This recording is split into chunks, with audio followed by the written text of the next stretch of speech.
It's the Real Estate Podcast, brought to you by ANZ Home Loans for financial well-beings. Hey, welcome back to another episode of the Real Estate Breakfast across your weekend. Hope it's a good one so far. You might be busy, of course, looking at property.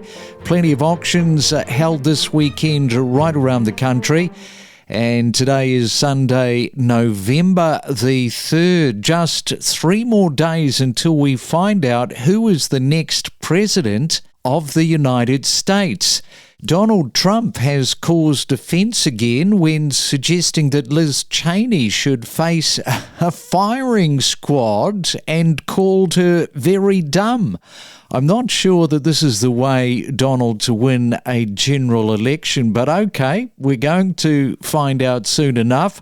I'm still predicting a much bigger gap between the final result, and when I say a bigger gap, 4 to 5% swing in favour of Kamala Harris. Not too long to wait for that final result. Been another very busy week, of course, all sorts of property news that we were talking about, and we'll cover some of those interviews next. We are more than just a real estate podcast. Follow each week all of the main talking points and know your property. I can't imagine sort of getting in at a later age, so you no doubt have other friends that are struggling. Oh, for sure. I think even for myself, like I was always in apartments, obviously living in Melbourne, and I was craving land, so I could actually start doing these hobbies that I always had watched on YouTube and whatnot. And I've got a lot of other friends who are in the same boat. And unfortunately, like if they're not willing to sacrifice on the sort of city lifestyle that they require, then they are having to buy apartments. So, they're late 30s and they're only being able to buy their first 1-bedroom apartment or 2-bedroom apartment, wanting to have a couple of kids in there or now being pregnant, and then they're sort of having to sell pretty quickly to then buy something a little bit bigger, or they end up selling their apartment and then just going to have to rent a home of a decent size for them and their young family. Yeah, that's very, very tough. If you don't have your home in place and secure, you end up having children and you are renting. You are really on the back foot, and particularly in this economy where everything is just so expensive. I do want to ask you this, which is something we've talked about a number of times, which has been reported in various places, and that is millennials wanting to have the same lifestyle as their parents for their first home. They just want to sort of jump ahead of the queue. Is that a thing? Is that something that you've sort of experienced with people that you know? Yeah, I think so. I don't think it's even it's not an ego thing, or I think it's actually just the desire to have a home that you live in and it's yours. I mean, I know for myself, you almost move every year when you're renting because you're having to move to a different area, or rent gets too expensive, you have to go to another area, or you're sick of housemates, or, so I think there's almost that unsettling feeling that you have. So I guess that's where the craving comes for your own home. But then with that, obviously, we look at our parents and go, oh, you had a beautiful 4-bedroom home with 2 bathrooms and a big backyard. And then you compare to what we would now get, which is a 1-bed apartment for the, 10 times more price. And in terms of percentage with your friends, with the mum and dad bank, what do you think that sort of comes out at with assistance from parents? I think most of my friends have been able to do it on their own, which has been, something to be really proud of. I know they've worked hard and saved for years to be able to do that.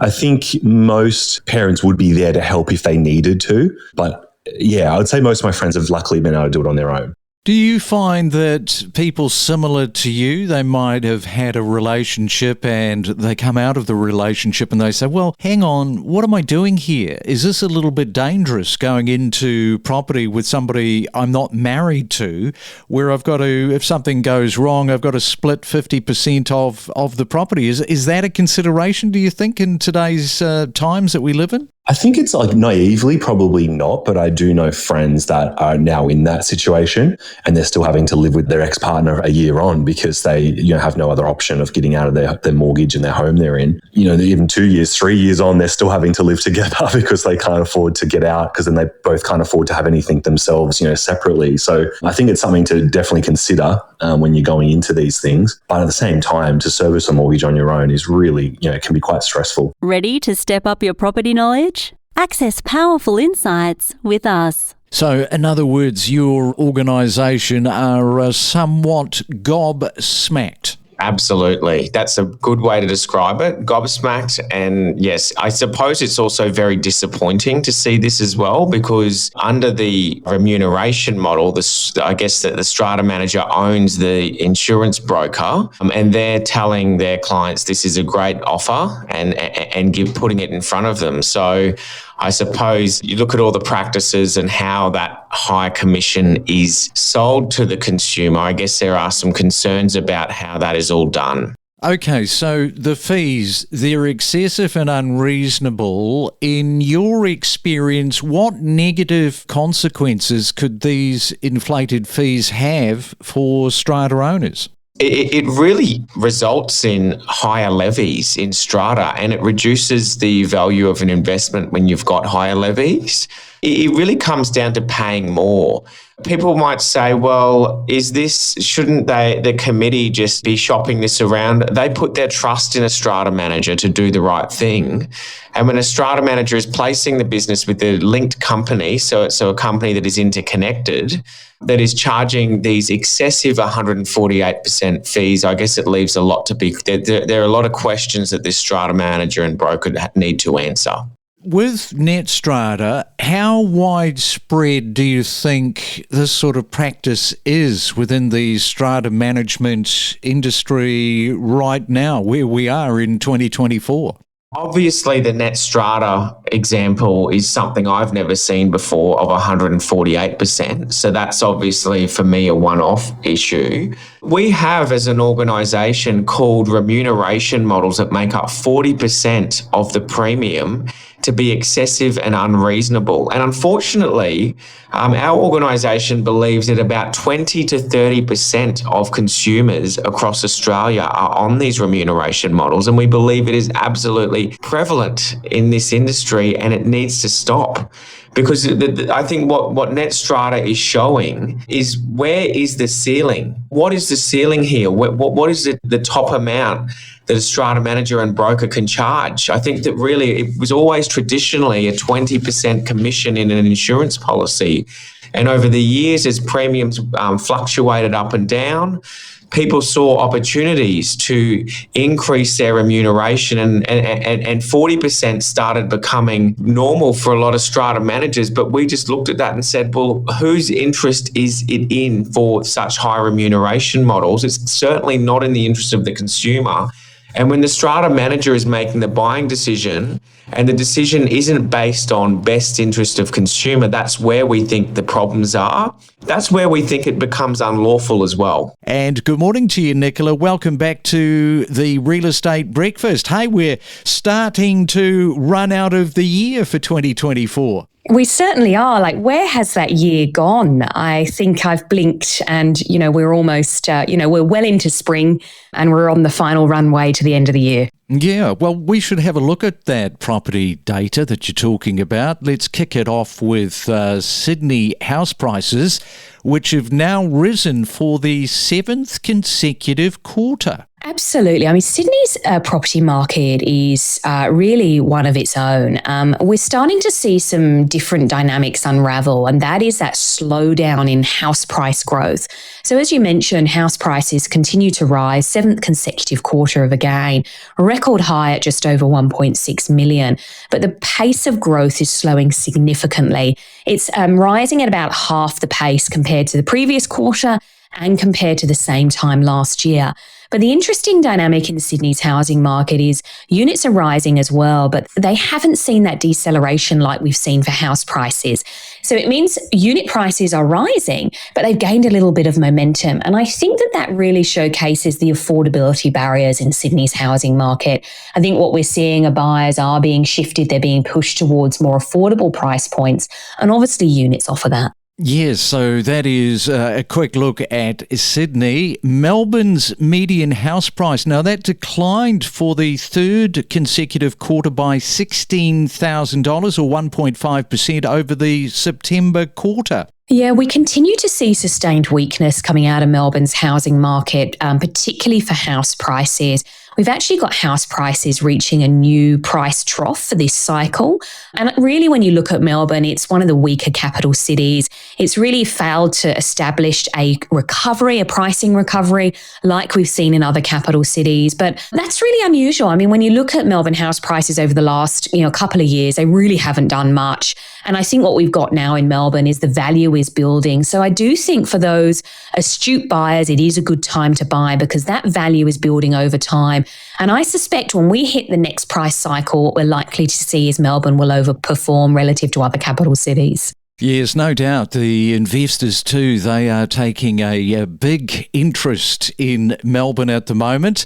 All right, let's head north, get into Queensland and into Brisbane because the house prices have risen there regarding your report for the 7th consecutive quarter by almost $15,000 or 1.5% over the September quarter, now at $994,945, almost $1 million. I know, what a milestone, hey? Only another, just over $5,000 and Brisbane will hit the $1 million median house price club. And that is likely to occur by the end of this calendar year.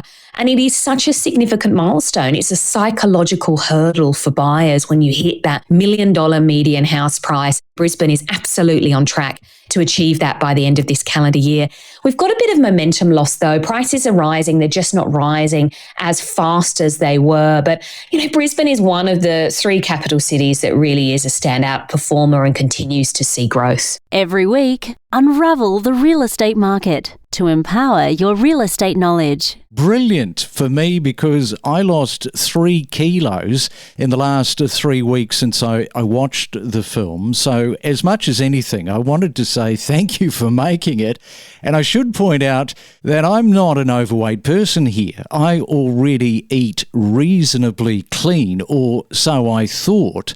Talk about that process of putting on weight to tell the story about the dangers of sugars, because this is not an easy decision to make. And as we learn during the film, your wife or your partner is pregnant at the time. So, you're an upcoming dad. Yeah, I think in hindsight, I probably wouldn't have made the film if I'd known what impacts it was going to have on my body. And really, we started in quite a naive way. I think I had friends shooting the first few weeks of the experiment. I even had my mum do a couple of holding the camera a few times because we genuinely didn't know whether there was going to be a film there because I didn't know how the sugar was going to impact my body. So the fact that everything happened so quickly, I guess, escalated the whole production. It's when we reached out to people like Hugh Jackman and Stephen Fry. We reached out for more money to finish the film, to get a proper camera team in. All those sort of things happened because my body started to fall apart quite quickly. So there was definitely an element that, a couple of the doctors had said to me, maybe don't keep going. I think you've proved your point. Let's just stop it there. But I think my naivety kind of suited the film because I was just willing to dive in and see what happens. But, I've got 2 daughters now. I don't know that I'd be making a film like that again now that I understand how corrosive excess sugar can be on parts of our body. But I think, fingers crossed, I've largely got away with it unscathed. My body's back to pretty good health. I have regular checkups and there doesn't seem to be too much lasting damage. There was a little scarring on the liver for a while there, like a cirrhosis that you normally get from too much alcohol, but you can also get it from too much sugar. But that seems to have healed up largely now, which is a relief. I mean, that's incredible because it was over such a short period of time. We don't want to give too much away for people that haven't seen the film, but you had a daily intake of, I think it was 40 teaspoons that you had to have, and that was not chocolate, candy bars, that type of thing. These were the invisible sugars. And that's really how I have lost 3 kilos very, very quickly because it just went off in my head and said, hang on, we're actually eating far too much sugar here. And 3 kilos came off big time. That's right. And I think that's the point of the film. I think it's important to say that, no 2 bodies are the same. We all react to foods differently depending on our genes, our DNA, our environmental conditions, all sorts of things affect that. But I think there are some basics that you can do to improve your body no matter what state it's in. And that's to kind of avoid those processed foods. And as you saw in the film, my breakfast was, pretty much a cereal that most people get told is healthy and the just right. a bit of low-fat yogurt on top of that and a glass of apple juice. Now, there's 21 teaspoons hidden in that straight away. So given that the recommendations are around 6 teaspoons a day, the fact that I was having sort of 3 to 4 times my daily recommended amount before 8:30 in the morning is the issue here. And I guess I never with the film wanted to make it feel dogmatic. I didn't want people to be fearful, especially children, of sugar. It was more about raising awareness. So you actually know how much sugar you're having, and then you can make a conscious choice about your intake. Whereas I think most people right now are quite blind to where those sugars are in their food. And so that's why they're having the excess. So this was never about sort of putting a demonization of this particular sugar. It's just being smart about how much you're having. In other words, forgetting about the prospecting. And I would have to say, if you're not prepared to get out there, knock on doors, do the phone calls, you're probably looking down the barrel of failure. 100%, Craig. The fundamentals are the fundamentals, and it all starts and ends with prospecting. I call it the alpha and omega activity of a real estate agent, because if you learn how to prospect, you learn how to, inverted commas, hunt for business, then you can feed yourself for life. And it is the critical element that you've got to do the fundamentals. There's no bypassing that initial contact that you make. So, and in real estate, Craig, the biggest challenge real estate agents have is actually not lead generation. The biggest challenge they have is lead follow-up. See, most agents look for the low-hanging fruit. Where's my now vendor?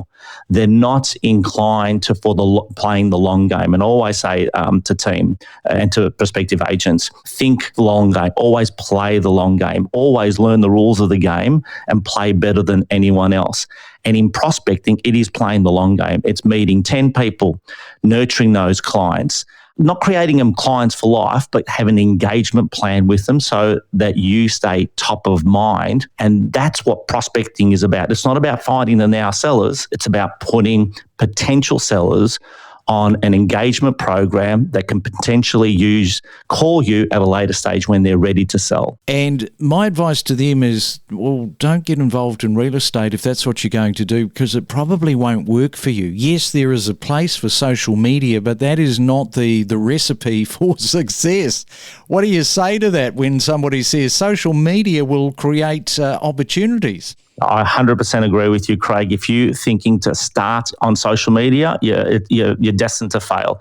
The fundamentals are the fundamentals, meeting what we call belly to belly, those face-to-face appointments that we need to connect with clients and build that relationship. Social media just adds another layer to what we call our omnipresence, and making sure that when it's like that RAS principle, the reticular activating system. So when people start thinking about a real estate agent, the best example is really to share is like if you start thinking about purchasing a car and you say, I'm going to purchase a red car. Suddenly when a red Mazda, for example, the X5, whatever, as soon as you start driving, what do you notice? Red Mazdas everywhere, because it's a reticular activating system. You start to be aware of something that's important to you. That's the same thing as a consumer. We connect you to the best real estate information across Australia. The Real Estate Podcast.